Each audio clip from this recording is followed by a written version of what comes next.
My name is Manat Kaur, and I am the founder of Object. I'm super excited to be here today with the Mayor of East Palo Alto, Miss Regina Jones. Miss Jones, thank you so much for joining us. The Yes. format for today's conversation is we are going to have a 30-minute fireside chat, followed by 15 minutes for the Q&A. So throughout the session, if you could please type your questions into the Q&A box, and then afterwards, we can promote you to be a panelist so you can turn on your video and your microphone and ask Ms. Jones a question. Great. So Ms. Jones, once again, thank you so much for being here. Can you tell me about yourself? How did you grow up and fall in love with politics? With politics, it's a good question. So I grew up in the state of California. This is actually my home state. Uh, Big difference is that it was Southern California. So I was born in Los Angeles and raised in a little city called West Covina, which is about 30 minutes east of Los Angeles, uh, going out towards Pomona. I didn't It's interesting. I mean, when I think about my high school journey and my undergraduate studies in particular, my areas of interest were always math and science oriented. In fact, I studied electrical engineering at Stanford, and then when I finished, I went to go work on a satellite solution that was important at the time for a company named Motorola, which was also important at the time. And and I realized after a very short time working there that I wasn't getting everything out of engineering that I really wanted. Part of what I cared about was making life better for others, and not just better from a technology perspective, but for overall quality of life. Um, at that point, the consumer internet was becoming a thing, and I know for digital natives, like most on the call, you probably don't have memories of a time when there was no Google, there was no internet, there was no World Wide Web.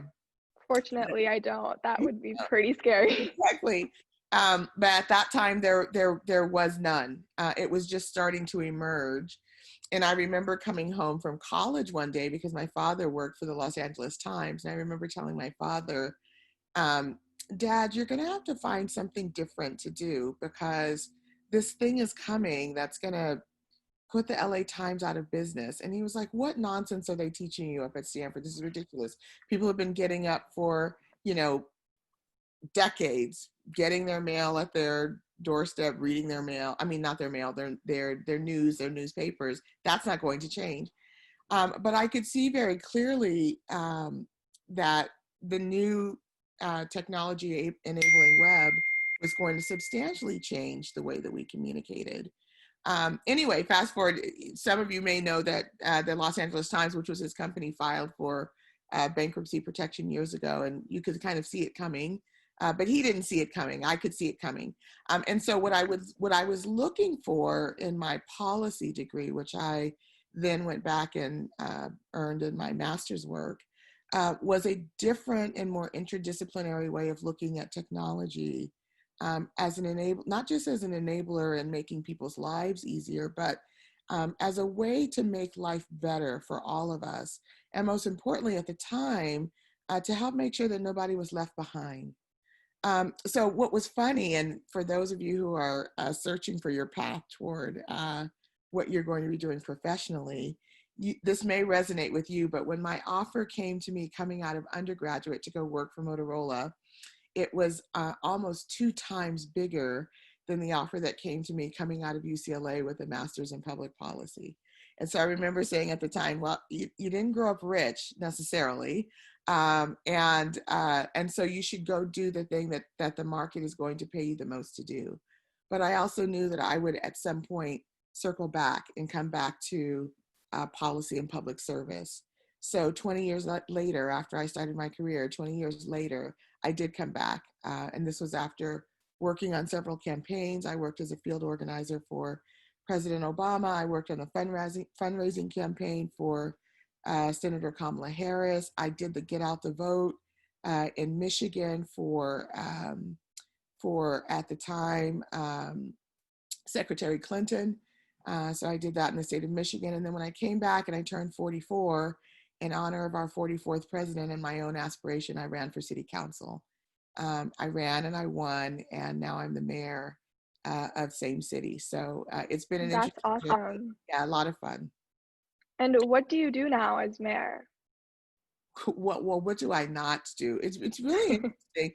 When I ran for office, the key things on the minds of residents in East Palo Alto were, and in no particular order, they were traffic related because East Palo Alto is a gateway city. You really can't get to Silicon Valley. If you, for example, if you don't live in Palo Alto, there's really no way to get to East Palo Alto from the East Bay or, from, the peninsula or even from San Jose without somehow looping through East Palo Alto. It's a gateway city. So what we were seeing at the time was a ton of pass-through traffic that wasn't stopping but was congesting all of our streets. And even the map apps had gotten to the point where they were routing cars um, through our neighborhood streets. So that was at the top of the mind of our residents because they were feeling very run over um, as residents of a city that they lived in, right? And that was a big deal. Housing was also a big deal. East Palo Alto is a city that has 52% renters, 48% homeowners.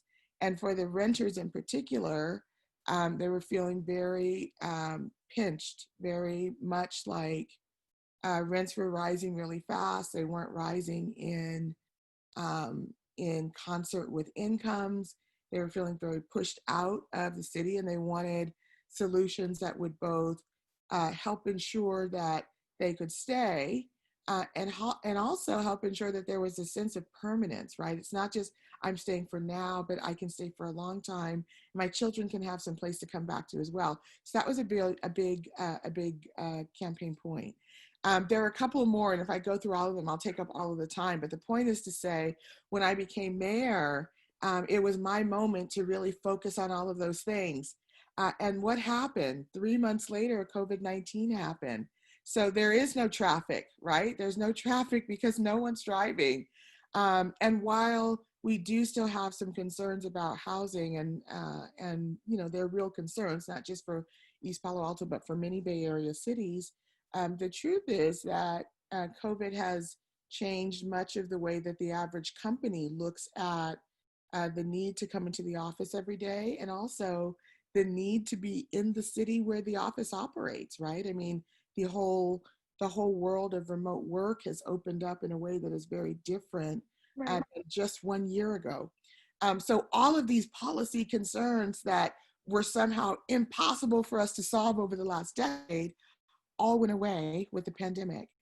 Um, and instead, what I began focusing on as mayor was how to make sure that these residents were safe, how to make sure that they weren't evicted, how to make sure that their businesses, if they had them, thrived, how to make sure that we had testing access because East Palo Alto has a very beautiful mix of a very, very diverse background residents. But we had to account when we looked at testing for the uninsured, and 12% of East Palo Alto is uninsured. We had to account for undocumented. And by nature, we can't sort of put an exact number on what part of our community is undocumented, but we know we have a portion of our community that's undocumented. We also had to make sure that we accounted for those who didn't have transportation and needed accessibility. So I don't know if you remember when COVID testing started, but in the county of San Mateo, we had one big testing site in San Mateo at the event center. And no one could understand why East Palo Alto residents were not going to the test center to be tested. Well, Right. it's because of all of those things that I named, right? So then I began advocating for a test center in East Palo Alto, which we got.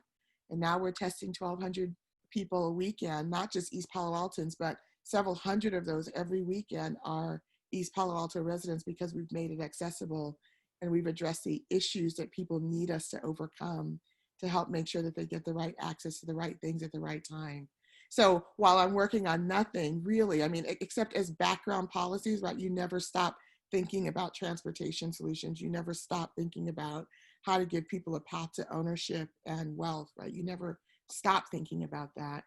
At the forefront is now, how do we get through this pandemic with grace? And how do we make sure that we do it with everybody on the other side of it? And it's a That's complex, very important. it's a lot of, it's exhilarating and it's a lot of fun as well. Hmm. So you've mentioned that East Palo Alto is a very diverse community. So as mayor, what's your perspective on the protests and the racism that we've seen in the last few months? Yeah, that's a good question. So as background context, I tell the story all the time. My kids always start laughing. But I graduated from high school in 1992.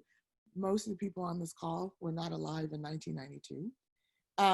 In 1991, there was an individual named Rodney King who was no one in particular, except one night he became the center of our news in Los Angeles. And the reason that he became the center of our news was because Rodney King was stopped by the police in 1991.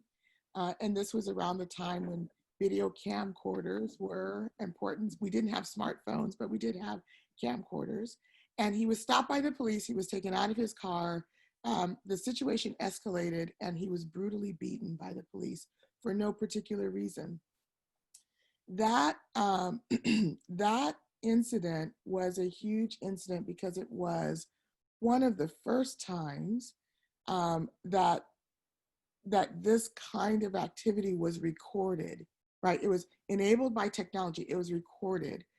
So people of color will say that they've had these kinds of experiences all of their lives, right? But technology has enabled us as a world to view these things that people of color have been talking about all of their lives. We can all see it at the same time. Well, that situation, what was interesting about it is that Rodney King,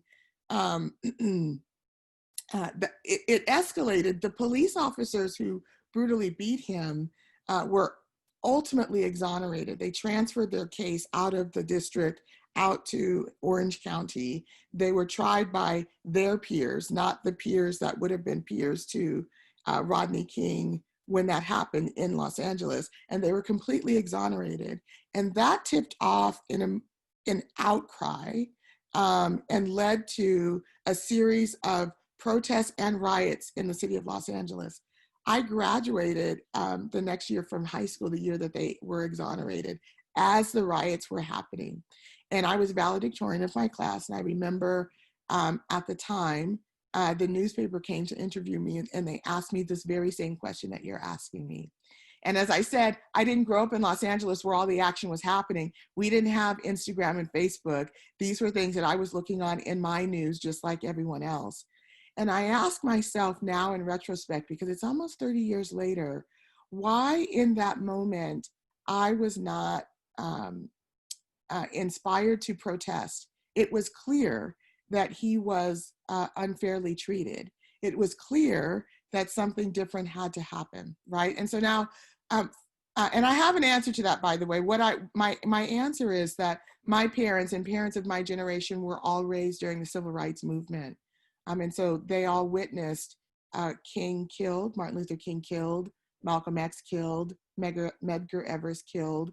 However we felt about the policies that they were driving, and they were not all consistent in the messages that they had and in the arc of leadership that they were leading under, in the end, all of them died.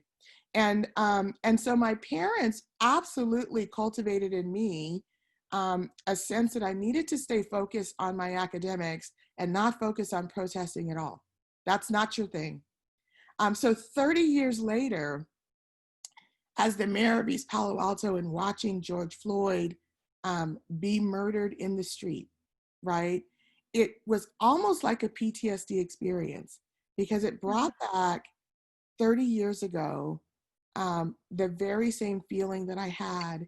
And it also conjured up in me, isn't it time to say something now? What's also interesting about it is that I'm a mom, and Manat, you know my kids. I've got two kids. If either one of my daughters had come to me and said, Mommy, this is terrible. I think I want to organize a protest. I would have said, no, we're sick outside. Bringing people together is not the right thing to do. Let's find a different way. Let's host a Zoom session. Let's talk to everybody in Zoom. Let's not organize a protest.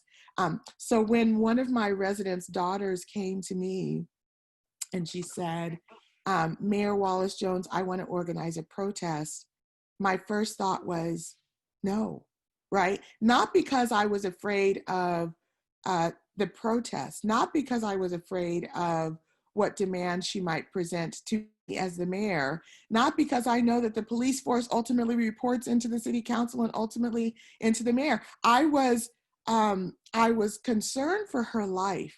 I was concerned for the spread of a pandemic disease.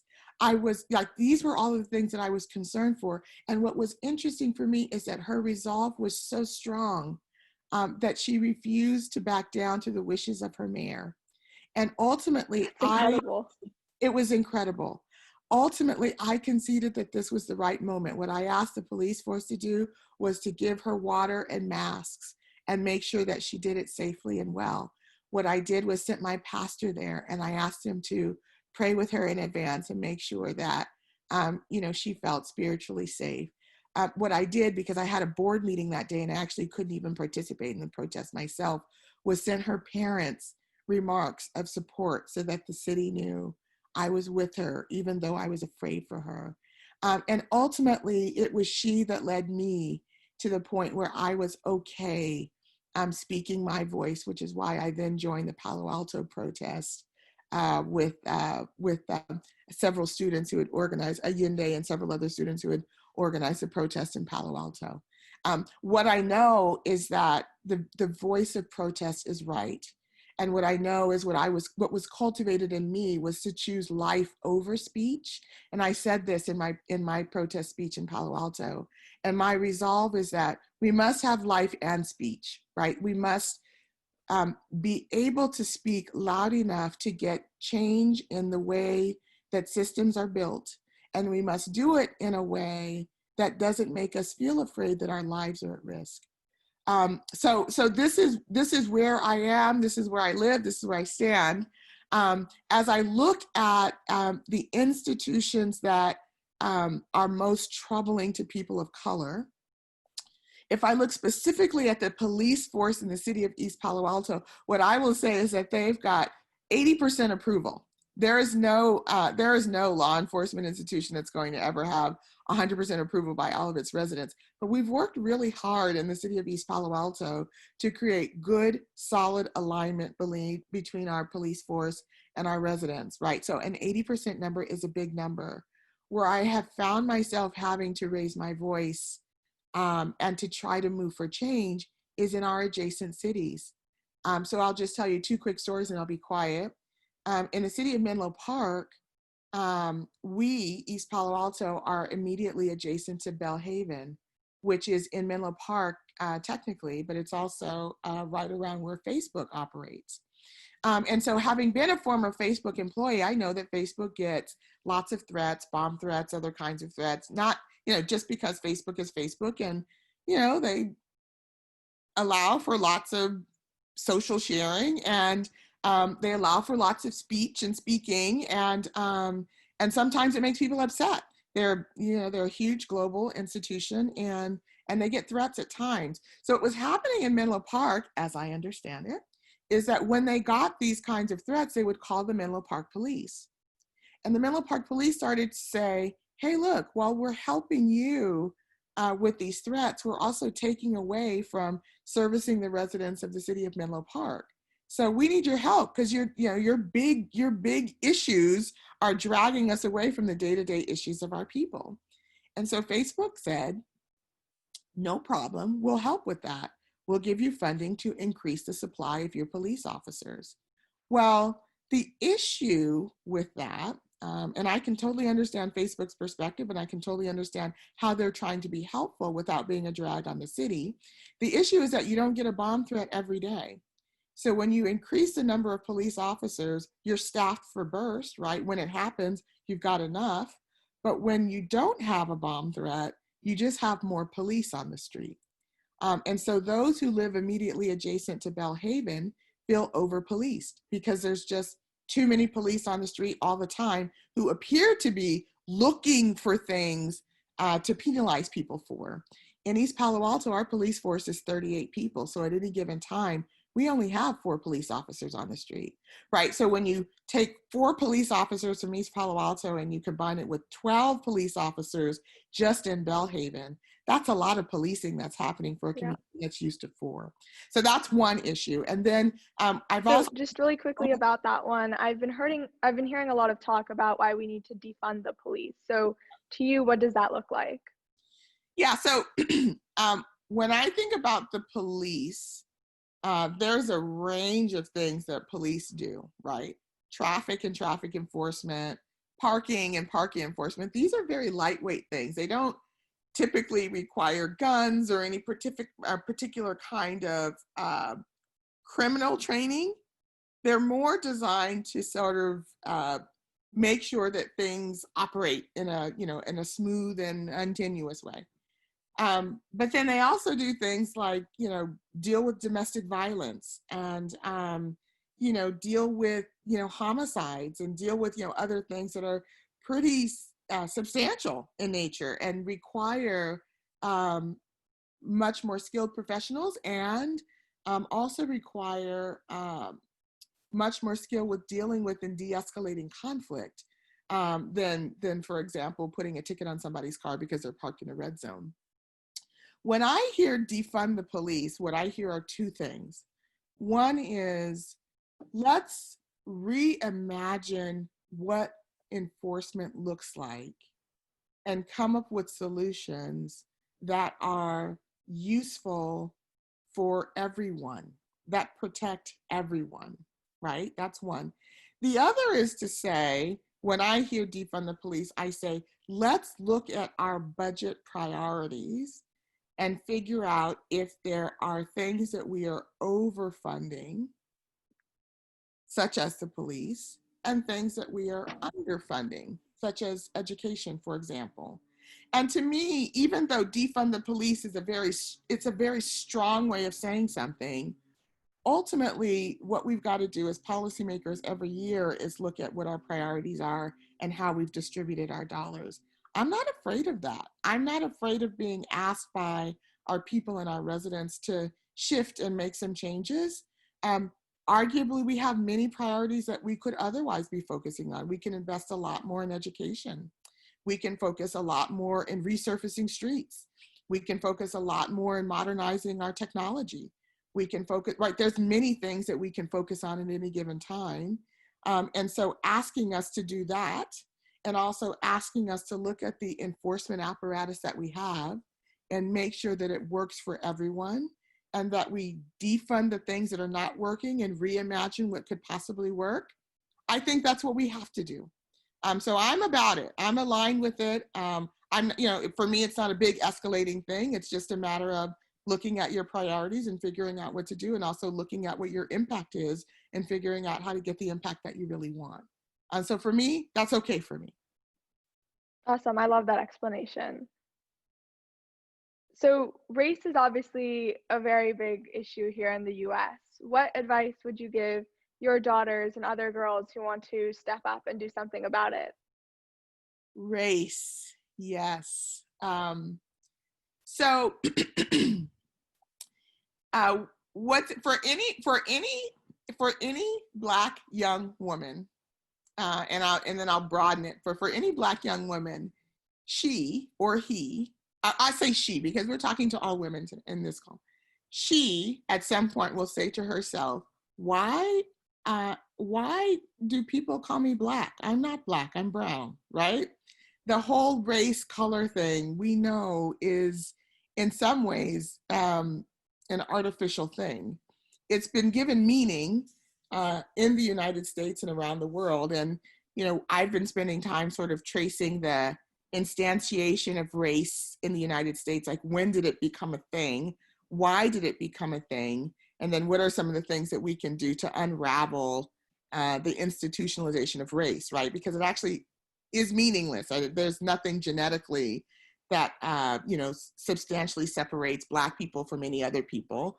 And in fact, you and I sitting on this call, if we look at our DNA, 99.9% of it is common, right? So the question for me really is, what are the things that are real, that really do drive difference, that we should be sensitive and care about because we are wired differently? So for example, we know that for African Americans, sickle cell anemia is something that is more likely to be inherited by an African American than many, many others. And that's, largely because it is a defensive mechanism against malaria. And that is very prevalent on the continent of Africa. And so, those whose bodies were trying to adjust to the natural things that were in the ecosystem developed something that is defensive against malaria, but also creates some other conditions and challenges that we see in the United States. This is something that we have to care about, understand, and know about in the medical community. For example, the fact that my skin is darker than others doesn't necessarily matter, but the fact that I could have something like this actually does matter, because it drives the way that I'm treated. It drives the things that could be complicating in surgeries, this kind of thing. My guidance to my daughters and to all people of color is to educate ourselves. I laughed with my boss, Sunil, because every night I am now in a podcast or a book or something before I go to sleep. Not just educating. I have a lived experience, so the education is a little bit different, but educating myself on questions like, when did this come to be? Why did this matter? What are the things that we can do to unravel it? The thing about most people is that you don't have to understand it if you don't want to. So there are many leaders today who are leading companies, who are leading countries, who have never cared or thought to understand any of this. They are ill-equipped to lead because they've never been forced to broaden their context to understand what are the complicating factors for the people that I am leading. And that is a shame. We've allowed leaders to lead for hundreds of years in the United States who are ill-equipped for the job, period. So for all people, but in particular for people of color, education is important. For non-people of color, education arguably is even more important. But for all of us, leading is not just about a degree. Leading is not just about access and wealth. In fact, it's none of that at all. Leading is about creating an arc of leadership for the people that you are leading. And in order for you to create an effective arc, you've got to understand them. You got to understand all of them. And you've got to understand the complications in them and in you that will make it incredibly hard to be effective as a leader. And you've got to start looking at ways to solve and head those things off. So I'm encouraging that in my children. I'm encouraging that in those in this call as well. And once we're educated, I encourage us all to not be silent about moving for change. I had to be pushed aside by my own resident, Alana, who was determined to let her voice be heard. And I believe that that push expanded me in a different way as a leader and has given me a voice to speak even more loudly and clearly about where we need to go and where we need to be as people. That's super powerful. And I think you're absolutely right. Just for me personally, educating myself in the last couple of weeks about the different challenges has opened my eyes to things that I didn't even know could possibly exist in America. So it's very important. Just as a reminder for the girls, please type your questions into the Q&A box, because we will be moving to the Q&A portion very soon. But to wrap things up here, what role would you say confidence has played in your success? Confidence? That's a good question. And this is particularly true for women in leadership. But I'll speak for myself because I can mostly speak from my own experience and journey. For me, confidence is strengthened with competence. So when I know what I'm talking about, I can speak it much more confidently than when I'm not sure. And when I sound like I'm not sure, how many people do you think are going to believe me? None, right? So what's interesting, my company actually asked me, well, they didn't ask me, but they decided that they were going to make a donation to Black Lives Matter. And I happen to be the executive sponsor for Mind Body United, which is an employee resource group that is for all of the employees of color, because we're a small working community. There's no group that's large enough to create its own group, so we're all one group, right? So I'm the executive sponsor for that group, and the MB United group said, hey, we think it's really important for the Black employees to tell us and tell the company how to distribute these dollars that we're making, these donations that we're making to Black Lives Matter. So I then assembled a group of people to look at all of the options and to make recommendations to the company on how we were going to distribute this donation. And I make many presentations to the executive team because I'm part of the executive team. But what I noticed about myself that day was that I was particularly on. I was confident. I knew exactly what I wanted to say, why I wanted to say it. I didn't stutter. I didn't need a script. I didn't need anything. I was just in my zone. And when I reflected back on, gosh, well, you've presented revenue numbers, you've presented growth targets, you've presented product plans, you presented engineering plans, you presented cloud migration plans, you presented all kinds of plans, but today you presented like your life was depending on it. What was the difference? And the difference was that my level of confidence was different. And the difference there was because my level of competence was different. It was not just a learned experience, it was a lived experience that was guiding what I was saying. This is not to say that you cannot be competent on things that are unlived, you can. But what I will suggest for all women in leadership is that when we focus on being really competent in the things that we're leading, our confidence goes right through the roof. And when our confidence is through the roof, people cannot help but follow, right? Because most of the time when you're speaking, you're the biggest expert on the topic that you're talking about of everyone else in the room. So if you lack the confidence to drive your message home, you'll miss the audience that you need to bring along with you. That's a great question. Thank you. I love that. Thank you so much for sharing.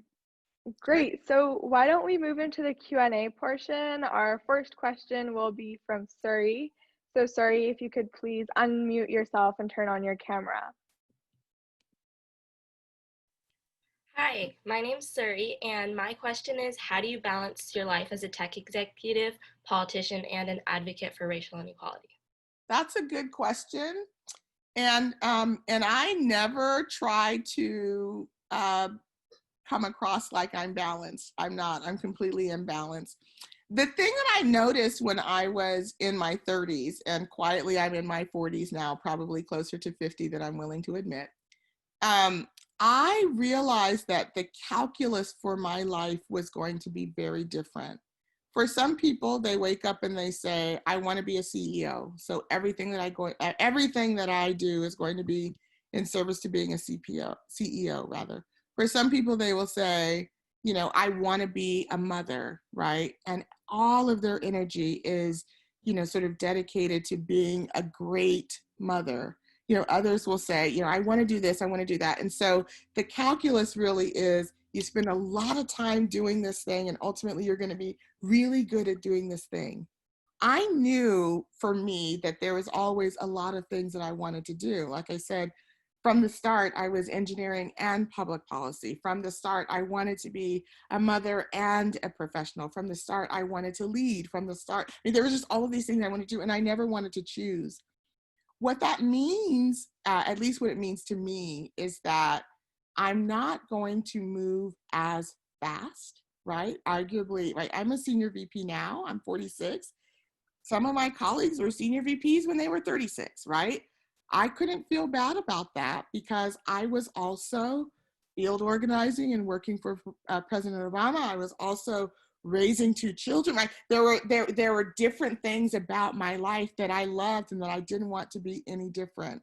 So what I always say is, make sure that your life, and this is certainly how I think about my life, is reflective of all of the things that are really important to me, right? To me and nobody else but me. And as long as I feel good about the variables that I have chosen to make important in my progress along my own trajectory and getting there, I'm going to be settled with, I'm not balanced, I'm not moving fast, but I'm happy and living the life that is right for me. And so I just encourage everyone to sort of have that narrative and have that story, because in the world of social media, we're so much driven towards likeness, right? Such and such is doing such and something, so I have to do that thing too. Such and such has accomplished this, so I'm not accomplished if I haven't done that thing. To turn all of that off and say, what is the life that is right for me? What are the goals that are set for me? And what is my journey in accomplishing those goals for me? And when we can check those things and feel good about those things, that's when peace comes, and that's when a sense of calm comes. It may not be balance, but it's certainly a sense of calm, and a sense of contentment with the life that you've designed uniquely for you and for me in my case. Thank you. Mm-hmm. Awesome. Thank you, Suri. I believe Naomi's question is next. So Naomi, if you could turn on your camera and unmute yourself. Hi, I'm Naomi. All right. And I was wondering, like, as a mayor, I feel like you have so many problems that you take on head on, and like every time you answer, you give out this like really well thought like piece of advice. So how do you juggle that many problems that you need to tackle? That's a good question. So here's my quick answer. For me, once you decide that your life is about leading, and I want to put a fine point on this, because everyone's life is not about leading, and leading is not always the best life, right? I mean, there are many other ways, artistry and philosophy. There are many other ways to contribute with dynamic impact in the world, without leading necessarily. The thing is, leading is for sure about problem solving. So once you know that that is your path, either chosen or destined or otherwise, what you accept is that problems are going to come with the territory. So you do have to, I think, condition yourself to welcome problems, and be okay with with the idea that a good portion of your time is going to be unraveling, redirecting, and coming up with even better ways of doing things, right? Because that is the way that you have chosen to drive impact in the world. So for me, there is one thing that I say, and that is that nothing important is achieved without a little bit of pain, and sometimes it's a lot of pain. And just to give you a quick example, even getting that test center in the city of East Palo Alto, 7 days before someone said yes, I remember being in a ball on my bed crying, because I kept saying, why is this so hard? It is clearly the right thing to have a test center here in the city of East Palo Alto. Why isn't everyone agreeing with me? Now, 7 days later, when I finally got the yes, a lot of those sad memories were gone. But when I reflected back on, gosh, what was the journey to get here? What I realized that there was a lot of blood, sweat, and tears to get to the moment where we had triumph in our journey. So in the end, I'm going to just kind of put a fine point on problems come with the territory. Don't pick leading if you don't want to solve problems.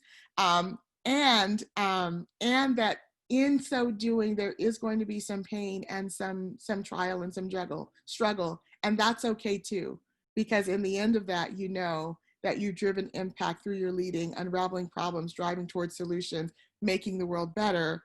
And it's not easy. And because it's not easy, it makes it great. Thank you. Perfect. Thank you for sharing. We have our next question from Grace.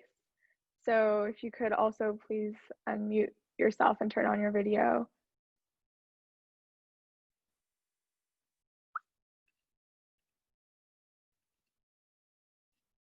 Is Grace here?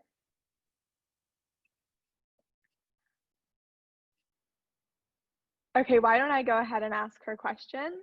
So she was wondering, what can I do during this time to be an advocate for racial inequality? What can I do to help this movement? Mm-hmm. So the first thing I think is to dig deep in the education side of things. And I'm gonna retell a story about the best boss I've ever had in my entire life. His name is Sunil. And what's interesting to me is that, race is something, race matters, and justice, all of these things are things that I've been talking to him about for 4 years. And for 4 years, he's been smiling and listening and nodding his head and behaving as if we were right, walking in lockstep. And then when these protests started, he was like, I think that there's some information that you know that I don't know, because I don't understand how this thing has led to that thing. And immediately what he started doing is ordering books and listening to podcasts and, kind of doing all of these things to help make himself clear on the journey of Black people in America and on the things that he thought were dead that are clearly still alive, and on the constructs on which some of these systems were built. Like, these are things that have been eye-opening for him in the last 3 months. And so we have lunch chats about them, and we talk through things and clarified points, and make things that were less fuzzy, that were more fuzzy, less fuzzy together. And that's been really helpful for me and for him. But also to say that after we educate, because education is not just enough, amplifying speech, being an ally in the stories that people are telling, the issues that they're raising, figuring out how to bring those perspectives in the room where others may not be. If you're the only one in the room and you hear an issue, see something, say something, right? So the next thing is like sort of amplify and speak. The third thing I think would be to do what I always say, and that is, let's be in this together. Right, like, let's not see this as something that this community or that community has to deal with. We happen to be in Carmel at the Bernardus Large, which also hit the news recently, at the very same time when the San Francisco CEO went off on an Asian family for a reason that we cannot understand. It is absolutely unacceptable, and I have called for the company to fire him, period, right? It's not my issue personally, but it is unacceptable behavior, and he should deal with very, very strict consequences for being so humanely unkind for no good reason to a family that was just there celebrating their birthday, the birthday of their mother, right? So that allyship and being in it together really matters, right? Because one voice can change the world. Barack Obama did tell me that. But it's better when it's more voices. And when we combine our voices and drive towards a community arc that we can all live in and that we all feel good about, that's what I think when we really uplift and rise the human condition. And I think that's what we want. That's what we all want. There's Grace. She's here. Hello. Hi. I think maybe it was my internet, because I got like 3 requests to turn my video on after I turned my video on. So maybe no worries. Slower to load, yeah. No worries. Technology can be spotty sometimes. Yeah. I want to be mindful of everyone's time, so let's do one more quick question from Sukhmani. If you could please turn on your camera and unmute yourself. Hi. Hi. I wanted to ask about, do you think that all these protests are making any sort of a difference? Personally, I feel like at a certain level it's making some sort of a difference, but then I also hear about lynchings that are going on everywhere. And in Oakland, there is a lot of lynchings going on. And I've been hearing like That's a great question. Yeah, Mayor Jones, what's your perspective on how the protests are effective? Yeah, so just to give this context, look, the death of George Floyd, we should not mistake this for something that happens once, once in a lifetime. These deaths happen at the rate of about 125 a year, right? So every year since I talked about Rodney King in 1991, 125 of these things happen. What made this moment with George Floyd different, in my opinion, is that it happened while 40 million people were unemployed and everyone was triggered by COVID, and we're all drawn to the news every day because we're trying to look at the stats and other things that help keep us informed about what's going on in the world around us. And so now you take that with the amplification of technology that I already talked about that allows us to see things at the same time all at once, and we're all watching this police officer on this man's neck while he's calling for his dead mother who died 2 years ago, right? He's calling out and saying, I cannot breathe. Watching all of that in the same time, in the same space and time, while we're largely home, right? And many of us idle, triggers an uncontrolled emotion. The protests are the manifestation of that uncontrolled emotion. And they are necessary to help us know that it's not just in Minneapolis, but it's all over the world. We want something different. That part is effective. If we stop there, we're not effective. That has to just signal we all care about this, right? The effectiveness comes in what are we going to do to change it? How do we unravel the systems that are driving this kind of lack of fairness, lack of equity, and lack of justice for different people in this country and around the world?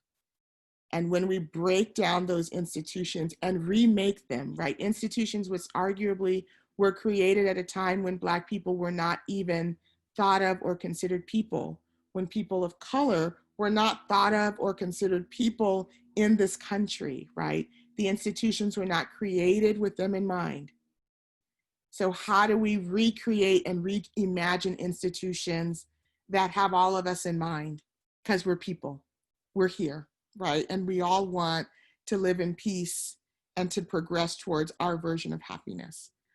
So yes, they're effective, but they alone are not effective. And our commitment to perfect our human condition, I think, is what drives us to the point where we really get the outcomes that we want. That was super important. Thank you. And thank you for being so open and vulnerable about your experiences and for sharing all the things that you've done as mayor. I know this has been a very important topic that's been weighing heavily on all of our minds. So getting your perspective was really valuable. Thank you for joining us. Of course. Now I see this question here from Lara and Jenna, and I don't know if I can answer it, but I certainly want to Of course. answer it offline. You're welcome to address it now as well. I can read the question. Okay. So Laura and Jenna live in Palo Alto, and two of her best friends live in East Palo Alto. All three of them go to the same high school, and they often express that it can be a difficult dynamic to be going to a school that is all the way across town in a different community with different people. How can the city of Palo Alto make their public high schools more welcoming to East Palo Alto students and make our community feel like their community? How can students advocate for that in a way that is helpful? Thank you. And thank you for answering that question. And I'll be fast on this one because, again, this is inside information that we may not all know on this call. In the 60s and before, East Palo Alto had its own high school. It was called Ravenswood High School. And at the time, when redlining This was during the Civil Rights Movement. So effectively in this area, the only place that Black people could live was in the city of East Palo Alto. What happened with Ravenswood High School is that it was majority African American as a consequence of these redlining rules. And so when we desegregated schools, East Palo Alto was no longer the right mix of racial balance because it was an 80% African American school. So what they said at the time was, we will allow some percentage of Black students in East Palo Alto to port into other schools, and we will allow kids from other schools to port into Ravenswood to create some racial balance dynamic. The problem was that some kids ported out from East Palo Alto and almost no kids ported in to East Palo Alto. So then there was a very important decision that was made by the Sequoia Union High School District, and that was to shut down the Ravenswood High School. That was a big, big blow to the residents at that time, because what it meant was that every child had to be bused out of the city of East Palo Alto to go to high school. Every child.